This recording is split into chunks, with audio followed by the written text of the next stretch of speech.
안녕하세요. 슬기로운 신앙생활입니다. 오늘은 죄책감 혹은 죄의식에서 벗어나는 방법에 대해서 말씀드려 보도록 하겠습니다. 이 죄책감이라는 건 뭔가요? 죄를 지었을 때 죄를 지은 것에 대한 후회가 들 수도 있고, 근본적으로는 내가 죄를 지을 수밖에 없는 죄인이다 혹은 죄를 지었기 때문에 괴로워하는 그런 마음을 얘기를 합니다. 무엇보다도 하나님 앞에서 올바르게 살고자 하는 사람에게도 이런 죄책감이 있습니다. 주로 마음이 순수하고 신앙에 대한 열심이 있고 또 하나님의 자녀가 되었으니 성결한 삶을 살겠다, 이런 마음의 결심을 하고 열심히 살아보는 경우에 종종 이러한 죄책감이 들기도 합니다. 문제는 이러한 죄책감이 우리의 신앙생활에 좋은 영향을 미치지 않는다는 것입니다. 오히려 안 좋은 영향을 미칩니다. 죄를 인정하고 죄에 대해서 잘못을 시인하는 이러한 경우에는 오히려 죄를 구별하고 죄를 시정하게 하는 이런 좋은 역할을 하는 것이죠. 또 이렇게 죄를 시정함으로써 하나님께 나아가는 역할을, 즉 하나님께 나아가는데 방해가 되는, 장애가 되는 것들을 제거하는 역할을 하기도 합니다. 그런데 문제는 이러한 죄책감이 단순하게 죄에 대한 짧은 기간 동안의 후회나 이런 부분에 미치지 아니하고 멈추지 아니하고 이 죄책감에 지속적으로 시달리는 경우가 있습니다. 이렇게 죄책감에 오래 시달리는 경우에는 오히려 하나님으로부터 멀어지게 하는 영향을 미칠 수 있습니다. 즉, 기도를 못하게 하고 하나님께 나아가지 못하게 하고, 심한 경우에는 심한 정신적 스트레스에 시달리고 악한 영이 서식하는 그러한 장소를 제공하는 이런 역할을 할 수 있습니다. 아주 안 좋은 것이죠. 죄책감이라는 것은 기본적으로 죄에 대한 양심의 찔림, 죄를 짓기 전에 나타나는 양심의 찔림과는 다르게 오히려 이미 지은 죄에 대해서 용서받지 못하고 그것에 창념하게 함으로써 오히려 죄의 속성 그대로 하나님으로부터 멀어지게 하는 이런 부정적인 기능을 수행하기 때문에 이러한 죄책감은 반드시 해결되어야 할 안 좋은 부분 중에 하나입니다. 그렇다면 죄책감은 왜 드는가? 근본적으로 죄책감은 왜 드는가? 이 부분에 대해서 먼저 살펴보도록 하겠습니다. 성경에 보면 양심의 찔림이 있고 양심의 화인이 있습니다. 양심, 좋지 않은 일 또는 죄를 범할 때 양심에 찔려서 이것은 하지 말아야지, 어떤 이런 양심의 찔림, 예방적 기능, 범죄의 예방적 기능이 있는 것이죠. 또 양심의 화인이 맞으면 이런 예방적 기능 자체가 상실되는 것을 말합니다. 그런데 문제는 이 죄책감이라는 것은 이미 죄를 짓고 난 이후에 그 죄에 대해서 반복적으로 생각하고 죄책감에 시달리는 것을 말합니다. 즉, 죄를 짓기 전에는 그 부분에 대해서 망설임이 없거나 망설임이 있다 하더라도 죄를 예방할 정도에 이르진 못했는데 오히려 정작 죄를 짓고 나서는 그 죄를 지었다는 사실에 크게 상심하고 마음을 쏟고 괴로워하는 것을 말합니다. 이러한 죄책감이 발생하는 가장 근본적인 이유는 악한 영이 우리를 속이기 때문입니다. 물론 죄를 지었는데 그 죄를 짓고 나서 후련해하거나 아무런 양심의 가책도 느끼지 못한다라면 그것은 잘못된 것이죠. 그러나 이 죄책감이라는 것은 그것을 회개하고 돌아서서 하나님께 나아가는 이런 일련의 과정에 있어서 오히려 하나님께 나아가지 못하게 하는 역할을 합니다. 무슨 말이냐면 하나님과 우리 사이의 관계를 단절시킨다는 것이죠. 이것은 하나님께서 예수 그리스도를 보내셔서 우리를 구원하시고 하나님과의 단절 관계를 회복시키시려는 그런 하나님의 뜻에 정면으로 반하는 일입니다. 이런 일은 왜 일어날까요? 이것은 악한 영이 우리의 마음에 속삭이기 때문입니다. 이 악한 영은 기본적으로 우리를 어떻게 할 수는 없습니다.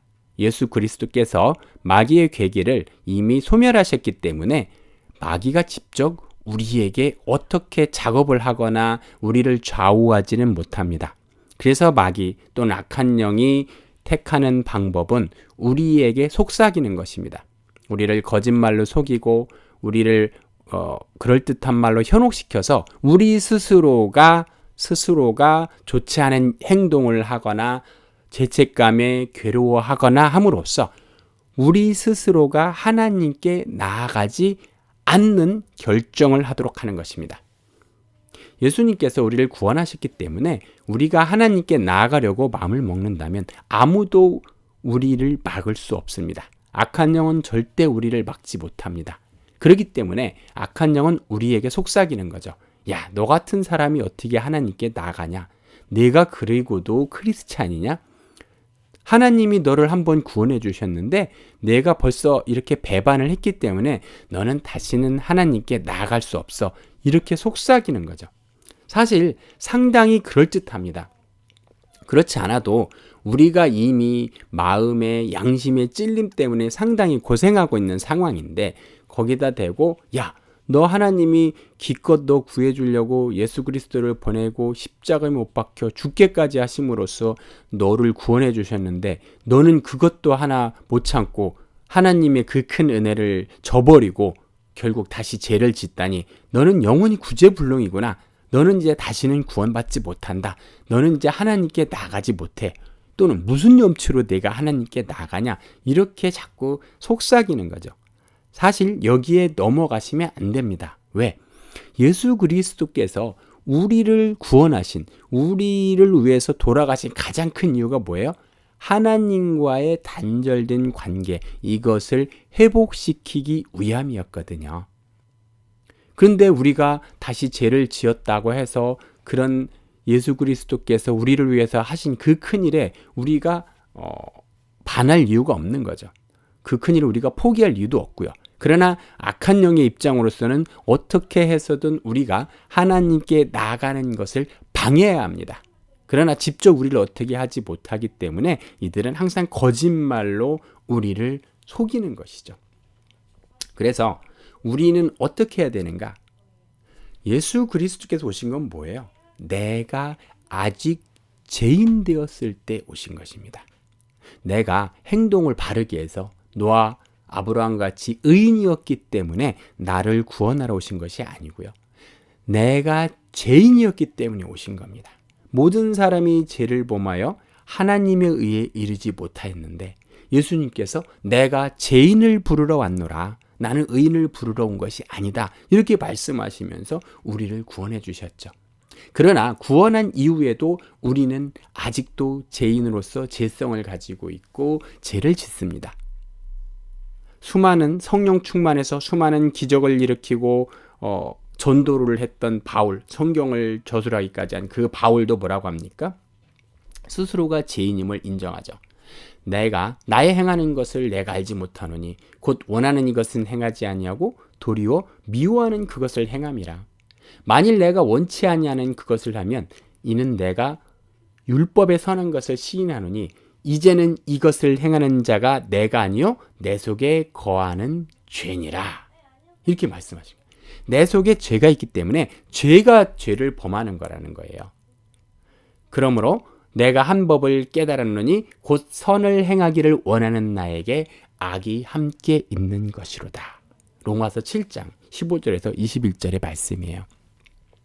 그래서 우리는 구원을 받았지만 끊임없이 죄를 범하게 되는 겁니다.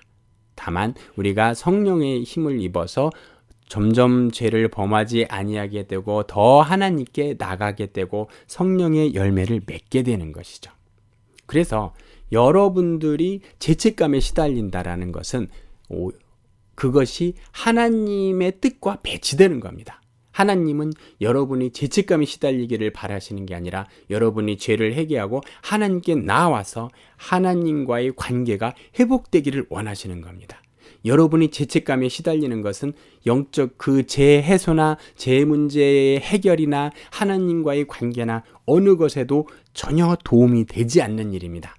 여러분께서 하나님을 조금이라도 생각하신다면 하나님께 조금이라도 죄에 대해서 해결을 하고 싶고 죄를 만회하고 싶으시다면 하나님께 나오십시오.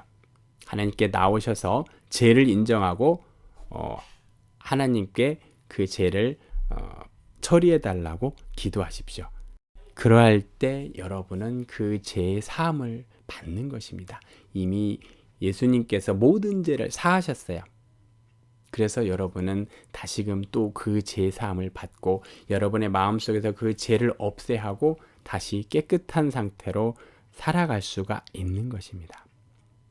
결론을 말씀드리겠습니다. 죄책감은 영적 생활에 도움이 안 되고요. 하나님께 나아가는데 방해가 됩니다. 이것은 전형적인 죄의 속성이기도 하고 마귀, 악한 영이 바라는 일이기도 합니다.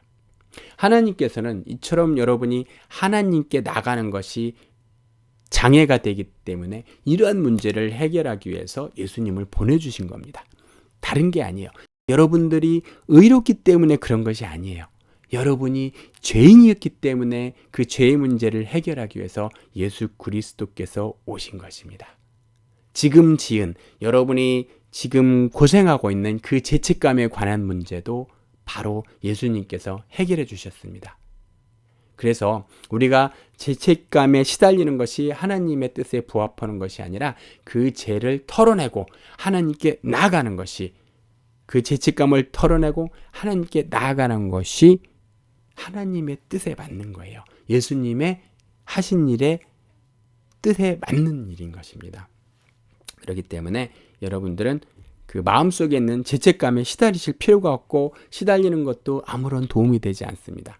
그래서 지금부터는 당당하게 죄책감을 떨어버리십시오. 그래서 우리 악한 영에 대해서 여러분이 악한 영이 끊임없이 여러분을 참소할 거예요. 너는 크리스찬도 아니다. 너 죄 이거 용서 못 받아. 너는 배신자야. 이렇게 하겠죠. 넌 유다 같은 놈이야. 이렇게 할 겁니다. 그러나 여러분들 꼭 기억하십시오. 하나님께서는 여러분의 그런 죄의 문제, 바로 그 문제를 해결하기 위해서 예수 그리스도를 보내셨다는 것입니다. 악한 영이 여러분에게 참소할 때 악한 영에게 외치십시오. 나는 죄인이다. 하나님이 이런 죄인인 나를 구원하신 것이다. 그러므로 너는 나를 정죄할 권리가 없다. 나는 나의 행위로 구원받은 것이 아니고 예수께서 이런 나의 죄를 사하셨기 때문에 구원받은 거다. 그래서 나는 이렇게 죄를 지었지만 하나님께서 나를 용서하시고 나를 자녀 삼으신 것이다. 그 용서는 끝없이 계속되고 있다. 이러한 점을 기억하시고 마귀에게 당당하게 외치십시오. 그랬을 때 여러분은 죄책감에서 벗어나실 수 있을 것입니다. 감사합니다.